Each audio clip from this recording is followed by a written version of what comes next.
everybody. This is Glenn Woodworth with the Society for Education and Anesthesia, and this is another one of our innovations in education webcasts. And today, it's my great pleasure to introduce to you Maya Hammoud. She is a professor of obstetrics and gynecology. She's a professor of learning health sciences and is the associate chair for education at the University of Michigan. Her title today is Transforming the UME to GME Transition, the right resident, right program, ready for day one. So this is going to be an exciting talk. I'm very happy to have her with us here today. Thank you so much, Glenn. Thank you for having me. Okay, so I always like to start out with, what got you into this? What problem were you trying to solve that got you interested in this area? To summarize it in one sentence is the residency application process and the number of applications that students submit to secure a residency spot.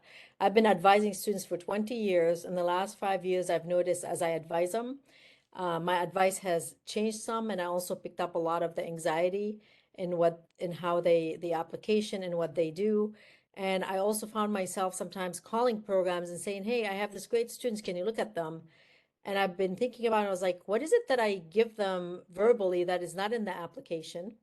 And then realized pretty quickly the number of applications have been rising significantly, where the average USMD senior now applies to about 70 programs. When I applied to less than 10. I know that was a while ago, but it's been, going up significantly year after year. And basically, the bottom line is that residency programs get too many applications. There's no way they can holistically look at every application to really learn about the applicant. So they're using other metrics to screen that are not really reflective of what type of necessarily of who's going to be successful or what I'm looking for. And I found myself that's why I'm calling them. Look at this applicant, because they might not have been screened in by your filters, but they'll be a great applicant for your program. So that was how we started this whole project about how do we actually and there are a lot of components that I'm sure we'll get into, but how do we actually solve the problem with too many applications to residency programs? Well, that is definitely a problem. In fact, it's probably even gotten worse in just the last 12 months. COVID certainly seemed to have increased the number of applications. So this is definitely a problem that every single residency have. I think it's probably exponential growth in the number of applicants that they need to sift through. So, okay, well, that's an interesting problem. So tell us how you went about trying to start solving this problem. So I noticed that our national meetings, obviously, this has also become the subject of conversations from a lot of different individuals. And our national meeting has both a UME constituency and GME. So started to look at the people who are working in this area and got our leadership of UME to get together with the leadership of GME and say, how do we together address this, because it's obviously an issue of a transition from UME to GME. And we got a group of leaders from around the country. We made sure to include all different perspectives, whether it's program directors, clerkship directors, chairs, learners, hospital, people who work in the healthcare system, our educators. So we got a really large team. And at the same time, the AMA had put out a request for proposals for the Reimagining Residency a grant. So we decided to apply for that as a group, and that's what we did. And we were very lucky to get one. We put a lot of thinking into what it is that we want to do. And basically, the project has two major areas. One area is how do you the residency selection itself, how do you reduce the number of applications? But the other area, which I actually think is the more exciting area, is how do you make sure they're ready for day one of residency? Because clearly, with a lot of time being spent on the application, instead of spending more time in the fourth year actually thinking, how do I be the best doctor I am? The applicants and the students are spending more time thinking, how do I imagine the best program, if there's such a thing? And there's a lot of focus on that versus how do I make sure that I'm prepared? So we have two major components. One is reducing the applications, and then two is being ready. And that's why the title, Right Resident, Right Program, Ready Day One. Yeah, that's really interesting because those are sort of the two, although related, could be quite separate problems, and that you tackled them in a single grant. I think that's very interesting. Okay, well, I don't know. Is it best to approach these one at a time to sort of, the two halves of this same coin? Maybe we should start with the reducing the number of applications. Now, this could be, I could see two different ways to look at it. One is what tools can residency programs do to better filter and get the right ones, maybe, so there have to be different filters. Or are you talking about trying to help the trainees only apply to the ones that might be the right fit for them, reducing it on their side? So let's hear what you got to say. Yeah, it's actually all of the above. So we're looking at it from multiple perspective. One is how do you align your applications to programs that align with your values? And we'll talk about what the initiative on that is. And then the second one is how how do you actually reduce the actual number? And this is the area where we actually propose a whole different way of application. Like early decision for college, we have on the table right now an early decision for residency or early match, what we're calling. And there's a lot of work that we're doing up front to actually position ourselves to be able to do something like that. Now, can I ask, is this, were you specific to OBGYN? This is all OBGYN, but Okay. I'm sure we'll probably get towards the end about what are some of the stuff that many of the initiatives we're doing right now have actually Because I started. believe there is a pilot going on for pediatrics that is looking essentially at early matching graduating medical students into pediatric residency. Yeah, I think that's a little different in that they want them to go earlier. What we're looking at is having basically a two-stage match, where in the first stage you only apply to a few programs, and in the second stage, if you didn't match, you go through that. So it's a little bit different, and it's requiring a lot of upfront work to be prepared to do something like that. Okay, so like you said, that is a lot more similar to early decision for applying to university, for Yeah. example.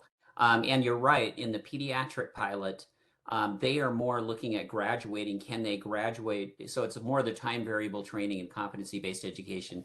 Can they graduate medical students earlier and then match them actually earlier into pediatric programs? Okay, all right, well, let's hear about your early Yeah. decision program then. Yeah, so in order to get to the early decision before, I'm gonna kind of go a little bit from the beginning, kind of chronologically what we did. So the first thing that we wanted to do was to kind of standardize how we do interview offers to students. What I mean by that is how do we actually do it on one date? Like we release interview offers on one date because the way that it's been done in the past, and it continues to be done in many specialties today, is that it's very random. And sometimes students will get an interview offer, but there's no actual spot, or their interview offers are given to a lot more people than the actual interview spots that are available. So the first thing that we did, and also a big part of what we did with that, is to actually learn, are we able to get our specialty together and agree on common things that we want to do? Now, that is an interesting question. Having been part of the regional anesthesia world, we have still not been able to get our fellowship directors to agree on to join a match. And so what's happened is progressively our interview date has moved up, whereas it used to be in the late fall, and now it's like January, so it went up like 9 months. So in your initial stages of this project, did you feel like you needed to get all of the or a critical mass of OB/GYN programs to agree, or was this something that you could do with a pilot of 10 or 20 programs? No, we decided to go for it all. The reason that we decided to go for it all is because it won't work as well when an applicant is applying to a lot of different programs. And we did notice the same thing where we actually found that some programs are offering interviews and they don't even have the dean's letter yet. They don't hardly they just received the application and they start offering interviews. So we looked at that timeline, and there was definitely a lot of programs who are offering interviews way before they have the complete application. So what we did is we said we want to get all together, and there's a lot of change management steps that we had to think about and think about how we're doing this, and get all our program directors together and think about what would be the date that's acceptable to everybody. Because you're suddenly overnight, you're telling them you can no longer offer these really early dates, you have to wait till later. And the first step that we did, we looked at where do our program directors mostly show up? Where are we going to find them to talk to? And we have our annual meeting where we looked at 90% of the program directors actually attend that meeting. Okay. And then we have a retreat in the summer where I would say less, maybe 50 to 60% attend. So we have those two meetings are anchored as this is where we want to roll out something. We need to have the discussion to get the buy-in. And once you get buy-in from a critical mass, those who are left out want to be part of that. So what we did is we set goals where we said the first year we'll be happy if only 50% of our programs actually participate. We Okay. ended up being closer to 80% actually, because we said we want to set an application deadline where after October 1st, even though ERAS stays open the whole season almost, we said we want to say that you won't look at applications beyond that date. The reason we did that is because we learned very quickly that as applicants don't get any interviews, they panic and they go to apply to 30 more programs. We never look at their applications, which is not fair for them to put all that cost. So we set an application deadline. Then initially we said we're going to put 2 interview offer dates where you're not allowed as a program or you don't want to. We can't enforce anything to offer anything about interviews before that deadline. We first did do 2 dates, and after doing that for a year, we changed it to 1 date because we also look and see have there been a lot of offers in the second date. We found that most of them offered in the first date. And Okay, so let me just kind of, again, just to help clarify things, and I apologize for interrupting you, but I always like to make sure I got it. Yes, of So course. your first thing you did was you set a date upon which all applications have to be in, right? Yep, And so if you don't get your application in by that date, no program, at least that's participating program, is going to look at you. that's And correct. then some X period of time, and it'll be interesting to hear how long that was, is the when you can actually start offering. Everybody on that date would release to all applicants that they wanted to interview. This is the time we wanted to interview. Is that correct? Yes. And we actually did, we do continuous quality improvements on everything we do in every cycle. So the first time we set the date, you can say it wasn't completely random, maybe it was a little bit. We said, I think we said 2 or 3 weeks from the deadline. Mhm. And we kept asking our programs, are you getting enough time? Because we also wanted to make sure that they do actually review the applications holistically. And if we set that date too close to the application deadline, then, or when the applications get submitted, then they're not doing that. So we set it, I think it's set about 3 weeks afterwards. And we did do some changes, some minor changes in it, because those who receive a lot of applications might have said we don't have enough time. So we set the date where it's not too far into the season that people feel like I'm still interviewing in January and February, but it's far enough that you have the opportunity to review applicants and to be able to do that. And you're doing it holistically. You're not just screening by step scores. So even after you got your feedback from programs, you settled on it. It did turn out to be still around 3 to 4 weeks after the. Okay, and what was the date that you came out with the saying? What was the application deadline date? October 1st. The reason we did that is because I believe that I'm trying to remember the timeline with COVID and all this. We set it October 1st because we wanted to make sure the dean's letters were in, and that was the deadline for the dean's letters. Okay. And that's also, you have to give I found, you have to give the trainees enough time to have, experienced whatever it is that they want to do. If you do it too early, you want to make sure they got through an OB/GYN rotation. Yeah, and Maybe they wanted to do a honestly, second one before they figured out if that really was their fit. right, and honestly, when we talk about what the early match is, this has been one of the challenges about how to move it up without, because there are still a lot of schools around the country where they don't finish their 3rd year or the clerkship's till the end of 3rd year, and that doesn't give them a lot of time. So we're trying to figure out how we do this in 2 stages without hurting applicants who might not be ready. Okay. So this is currently would be set up in October of the 3rd year Uh, or 4th so, year. so right now applicants now are applying, their applications go through ERAS, they open to the programs at the end of September. The application deadline is October 1st. Every year we meet in about April to define the dates for the following year, but we're pretty much now following the same thing, like the 3rd Tuesday of October or something like that, as Yep. long as the entire timeline does not move. We did adjust it in the year of COVID where there was a delay, Sure. where the AMC, we look at the timeline for ERAS and an RMP, and as long as it's the same, we kind of keep on very similar dates, and we release them early for our program so they can do planning for Okay. the application recruitment season. So it's, I'm sorry, I misspoke. It's really in the fourth year, right? The Yes. fall of their Yep. fourth year. And Yep. then, okay, so then a month after, so somewhere around in early November or late October is when you can actually start offering interviews. And you Yep. do it all as a batch, right? Yes. You Yep. don't let them trickle out. You say, here's my first Yes. tranche. Okay. Yep. And All then right. whatever is left, then you do it on a, so if we interviews all our offers in Michigan, we usually, I mean, Michigan, Michigan and places like Michigan probably don't get that many cancellations. We might get two or three after we do that, and then we just fill them with a wait list applicants. Okay. All right. Fantastic. Okay. Keep going with your project then. Yeah, and then we also gave the applicants interview time to respond to interview offers for 8 hours. They don't have to respond immediately. And the reason we did that is because we wanted to make sure that they had the opportunity to look at all the offers and decide thoughtfully where they're going to interview, because we also hear about interview hoarding or like top applicants keeping all the interviews. And actually what we found, and we published on this and it's on our website, we found that when you do all the interview offers on one date, it actually mitigates excessive interviewing, because the applicant knows these are all my choices and they decide what to do with them. And the person who gets 30 interviews in one day isn't going to sign up for 30. I suppose if they had gotten them one after the other, they might say, well, I don't know if I want to go to this place, but hey, it's my first interview, I'm going to go do. So it actually helps them more thoughtfully decide which ones to keep, which one they don't keep. So it has mitigated over excessive interviewing for those applicants. So we found So that to be really very positive.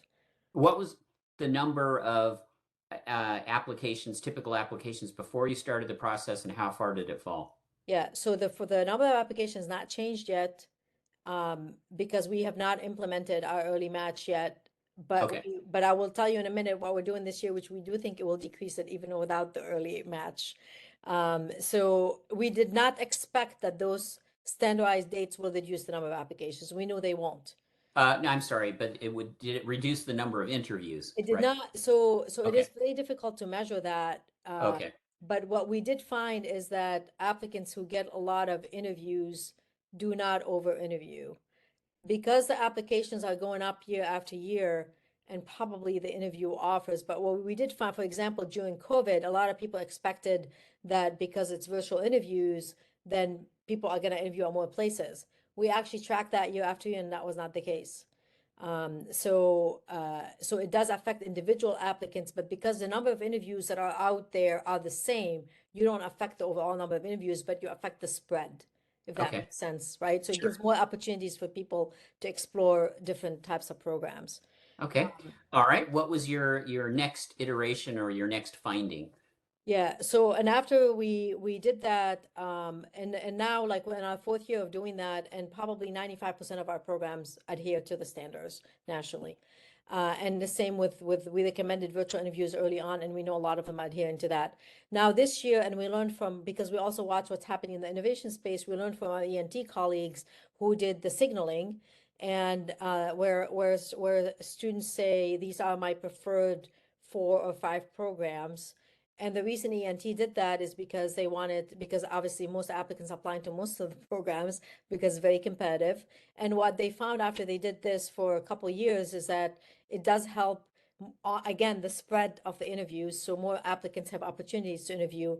None of this changes match rates because the number of spots is limited in those specialties per se. But what they also found is the number of applications went up, not down. So because I think they used 4 signals, 4 or 5, I can't recall exactly. What we did in OB-GYN this year, and we are going to look and see what it does, we actually gave applicants 18 signals, 3 gold and 15 silver. And we do think that because we gave so many more signals, that it will end up affecting the number of applications, and that will decrease the number of applications. Explain how you think that might work. First of all, I'm a medical student. I'm getting ready to apply, and so I'm going to signal which are my three, what I think before I've been there and before I've interviewed, my 3 top programs that I'd like to go to, and then my 15 silver programs. First of all, how does the signaling get transmitted to the residency programs, and then how do they use that information, do you think? Yeah. So it will get transmitted through ERS. So when you Okay. actually download your thing, you can see who gave you a gold or silver or who didn't give you anything. And how programs are going to use it, we don't know. We haven't done it, but we can hypothesize that if I'm a program that gets a lot of signals, I might not look at anyone who didn't signal me. And if I'm a program who gets very few signals, I probably will look at everybody. We don't Okay. know what the distribution, we don't know what's going to happen with any of this. But the reason that it will decrease, we're hypothesizing it will decrease it based on the ENT data, even though ENT only gave 5 signals or whatever, small number of signals, there were very few who didn't signal who got interviews. So most of the interviews went to people who signaled, and they didn't have as many as we have. So because of the number of interviews, and we came up with the number 18, it wasn't random. We looked at data, what does it take to match, how many interviews you're getting, where are applicants reaching out to. We actually collected data to ask applicants how many programs I reached out to, and it was like a bell curve where some didn't reach out to any, some reached out to 100, but it kind of was around the 18 number. So which tells us that in general, applicants kind of know in general about once they get to 18 to 20, they're just applying. And I'm seeing that anecdotally in action now. I meet with a student and say, well, I'm going to put how many programs? Well, let's go through them. We're going to put your signals. And then once they put their signals, they're like, do I really need to apply to all these other I'm like, no, I never told you you need to apply to all these other programs, but it's very hard to go from 70 to 20 or 18. So I think what we're going to see this year is that applicants probably got to around 40, 50. I don't know. Even if they stayed at 70, what we will learn for the next cycle is what is what we call the return on investment. What is the return on investment beyond your signaling? And I think it's going to be extremely, extremely small. Right, because you already said that at least in the ENT experience, if you didn't signal, you didn't get offered an interview. You do, but not too many. I think it's a Not too small number. right. Yeah. So it depends on the number of programs you're applying to and all this. So it's going to be interesting to see what we learn. Now, interestingly, this year, um, at the 16, 19 specialties are doing signaling, and most of them are doing the small number of signals. We're doing 18, orthopedic surgery is doing 30. So it's going to be really exciting to see what orthopedic surgery is going to get. We're the only ones who are doing two tiers of signaling. And the reason we did 2 tiers is because we do want to also, we believe that the signals should be more. And that's why we did the 18. But the reason we did the 3 and the 15 is because we're trying to also learn more about what would it look like if we actually did implement an early decision program. Our applicants going to know where to apply to those, because we suggested applying to 3 programs and going through a first stage match and then going through a second. So we're trying to learn from the 3 signals, what is the return going to be on that, and whether doing something like that would practically work. All right, so that brought up 2 questions for me. One, and I want you to come back to how you might use that initial signaling data to determine I guess, the early decision program, right? And then the other question, it sounds like you have a real world experiment going on right now. You have a variety of GME programs that are offering different signaling numbers. So you'll have to look at the ratio to the number of spots available to the number of, and find out, maybe there will be some way that you can look across that data. Is that possible, that someone is collating all of that data to try and figure out what the modeling for what the optimal strategy might be? Yeah, 16 out of the 19 specialties are doing it through the AMC, through ERAS.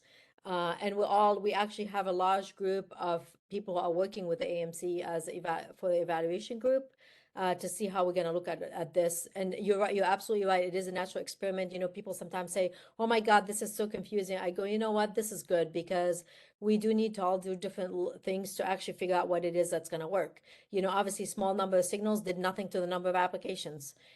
It's helped programs, honestly. It's helped some applicants because it was more equitable distribution of interviews, but it didn't solve the problem. And we need to continue to work on solving the problem. So we do have a natural experiment, and we're definitely all looking at it and studying it. Okay, so that's the next stage, to try to figure out what's the optimal number and whether you need multiple tiers or 2 or 1 for signaling. Is that correct? Yes. Okay, all right. Well, so then tell us, I assume that's not where you must have other parts of this going. So what else have you been able to do to change the experience from the UME to GME transition? Yeah. So the other thing that we are introducing also this year is actually helping the applicants apply to the right places. And what I mean by that is, most applicants are great. You know, we have a very homogeneous population in terms of the ability to succeed in residency programs. Mhm. So I think that when students say, where do I apply? Say, you know, you need to find programs that align with your values. So this year we actually are introducing something called an alignment check index, where as an applicant, I can go and I can enter some information about myself. And then there's some calculations in the background that occurs because we have asked programs to take, we gave them 6 categories and we asked them to put a weight on them. So if I'm a program that I put a lot of emphasis on research, then I might put 80% of my weight on that research category versus our program really put a lot of weight on academic metrics. I can put a lot of weight on that. We ask programs to put weights. We ask applicants to enter their information and gives them alignment from top to bottom based on those program alignment. And we hope that that's going to help applicants where they put those signals. And also for us to, all of us together as a community, to start thinking, this is not about the best program. This is about what program aligns with my values and what program would be able to support me to be a successful resident. So I that's mean, happening this I year. have a couple of comments about that. Obviously, one is, in theory, that was sort of how they pitched us the match, right? That the match is essentially, getting you to that right fit kind of process. But I had another comment though about you're talking about what the programs would weight. Is there any data or research that's been done that shows what they say they are weighting is in fact how they did their choosing? In other words, they may say, well, we heavily rate research, but when you actually look at all the applicants they took over the last 10 years, nobody had a lot of research. I don't know if that's true. I just want to know from your Yeah. perspective. You're absolutely right, and this is why we didn't publish the ratings of the programs. It's in a formula, but nobody sees it. And the reason we did that is because people, for the reason you said, because programs might not want to say out loud. They don't want you to know their secret sauce, and also you don't want applicants to cater, but even though that's a self-assessment.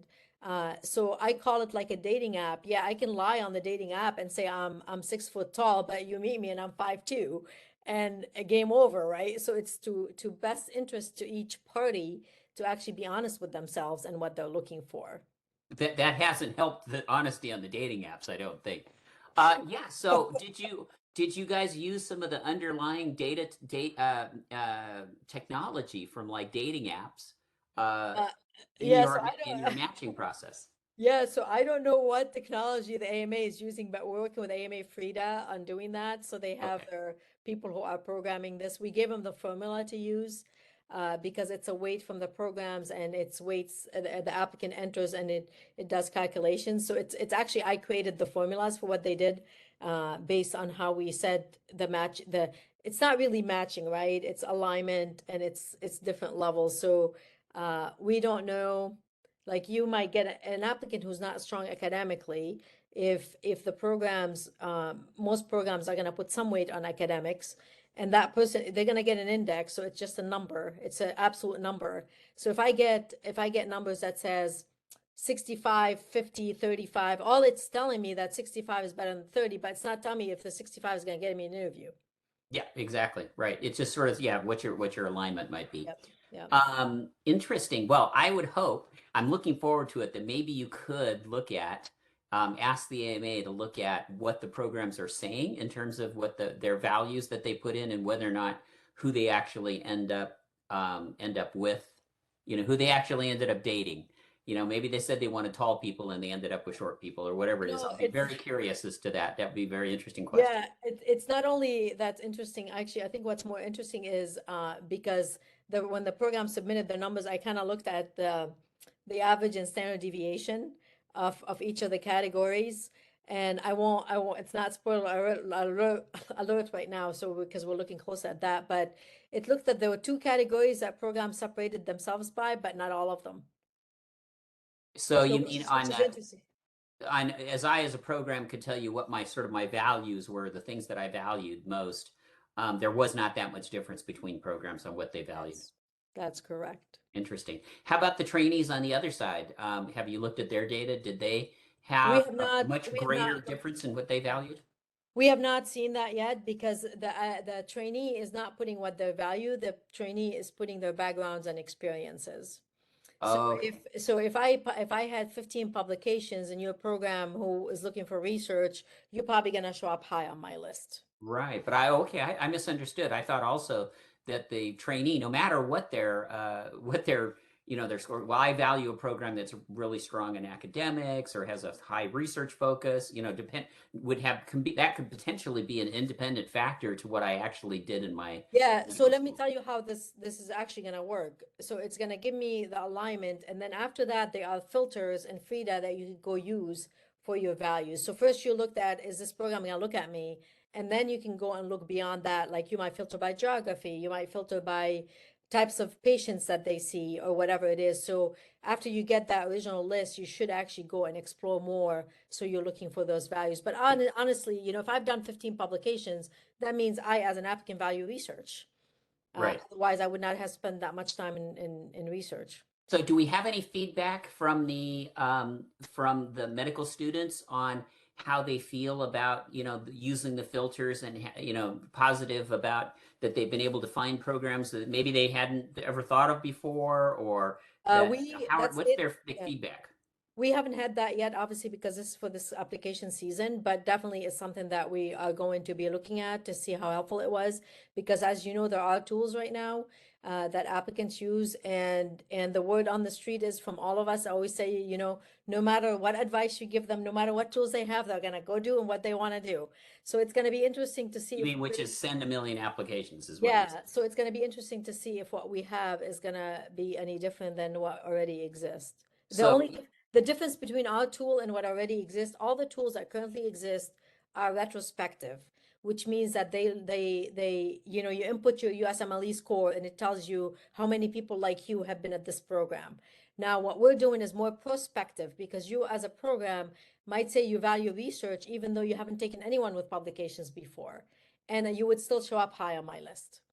So it's more prospective for the programs. And we hope that that's going to increase diversity because my weights might change from year to year depending on what I'm looking for in my applicants. right, I see. So maybe you've got a whole bunch of MD, PhDs in your program this year and clinical scientists, and you said, well, we need a few more people that have this. So you could change your weights, and hopefully that Exactly. would attract different applicants. Is that right? Exactly. Exactly.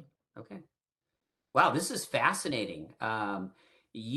First of all, I am so impressed that you were able to corral and get, it says about your skills, your people skills, because you were able to reach a consensus and be able to make some changes.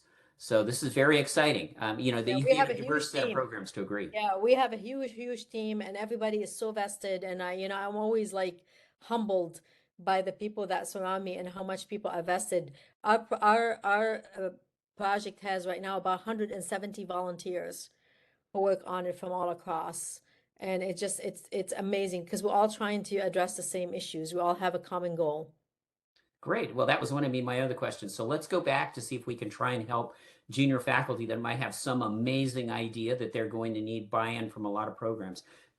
How small did you start? Did you start with, 6 programs that were like thinking, or you just went for the whole enchilada? How did you get started? We got started, so the team that applied for the grant, I was very particular in who we picked to be part of that.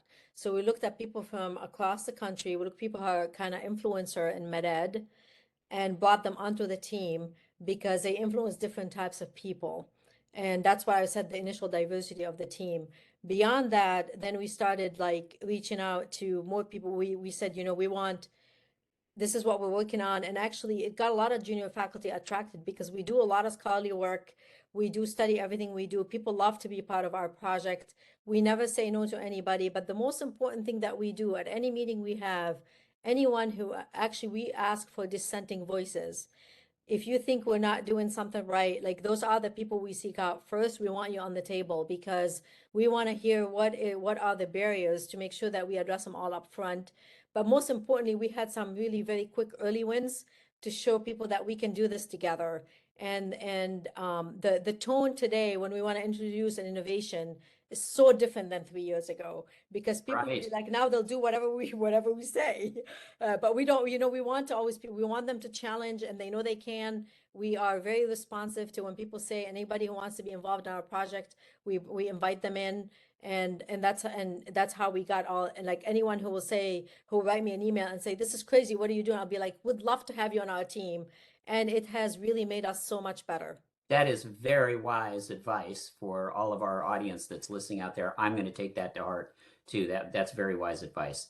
All right, well, let's close. We're kind of coming up to the, we've spent a lot of time here and got some great information, but let's ask you this. So, how replicable or generalizable is what you've done out to, should we be doing this for every single GME program, or is there some reason this won't work for anesthesiology or pathology? What are your thoughts on that? Yeah, so I think that the natural history would tell you the answer. This year, if you look, there are multiple specialties who are doing exactly what we're doing in terms of the standardized dates. Obviously the signaling started by ENT and dermatology, and ENT were first actually, and we all inherited. So we're all learning from each other. I think a lot of the stuff that we're doing has been of extreme interest to many other specialties, and they all approached us about how they do this. And actually, the interesting part, Glenn, is some of them are saying, I want to make a change in X. Tell me about your process. So it's not just about doing the exact same thing, but it's about any changes you want to do through your specialty, how Well, you do the your change approach. management process. I mean, Exactly. that's what I said at the beginning. I'm just like very impressed. I don't know that I could ever accomplish that kind of thing. So I think it has a lot to do with you and I guess your inner core of your core people. So I'm Mm. going to point out to everybody on the webcast, we have it in the chat, but just in case the chat doesn't show up on the video very well, there is a website for Maya's group. It's called https://apgo.org. And from there, you should be able to navigate. There is a page that has their publications in it, and that you can get to that to access some of the publications describing their work. I highly recommend going to that site as a reference site if you're interested in doing this in your area. Well, thank you so much. That was fascinating. We cannot wait. We have to interview you again, in about a year, or or no longer than two, to find out, where, because this program is evolving right Yep. in front of us. So I'm very excited about that. You've done fantastic work. My Thank you hat so is much. off to you. Thank Yeah, you so much, Glenn. I appreciate the opportunity. great. Thank you. Okay.